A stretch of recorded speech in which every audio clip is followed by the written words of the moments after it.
Hey everyone, welcome to Spectrum Auto Studio, and today I had the dirtiest and one of the most scratched up Audis I've ever had to deal with. The brake dust on these wheels was so caked on, I ended up just saying screw it and used my hands and the friction there to clean them all. Look at how much was coming off of the wheels. That was just one wheel. The paint itself, tons of deep scratches and swirl marks, water spots. It was super contaminated as well, so I used my decon pad over the whole thing to get the paint clear and able to be polished fully. This paint color also did a really good job of just hiding everything. These videos do not do it justice. And since Audi paint is so hard, most of this stuff was actually pretty deep and it wouldn't just polish out easily. We had to go above and beyond with super heavy cuts, lots of time invested in order to get a 50-50 like this. You can see here the scratches come in, and boy, did it take a long time. I also spent a lot of time touching up the rims with some black touch-up paint to try and cover some of those little nicks in the edge of the wheel there. They came out okay. The owner wasn't interested in doing anything more than this, so he was happy there.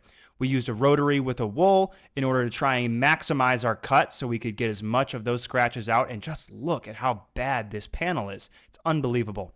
Here's a little 50-50 from the driver door to the rear door after one pass, and I did a full interior on this car. He had a little kid that spilled a bunch of stuff all over. It took a long time. The final result was worth the effort, however. This 10-year-plus old Audi came out looking amazing, especially considering how bad it was. The gloss was restored, 99% of the scratches were removed, and these aftershots really speak for themselves. Hard to tell this vehicle has 120,000 plus miles on it after my service and ceramic coating. Now that the calipers are cleaned up and the paint's shining and the interior is detailed, this thing basically looks like a new vehicle. And it will stay that way because the ceramic coating is so slick that, of course, dirt and water won't stick to it. So there's no need to really scrub the paint and put those bad swirl marks back in it. Plenty of great after shots here to show off just how mirror smooth the paint is. Those piano black trim pieces between the windows are just the biggest pain ever to deal with. Showing the roof and the hood, totally flat mirror finish. And this vehicle was looking great. If you're in Denver and want similar results for your vehicle, reach out to me at Spectrum Auto Studio.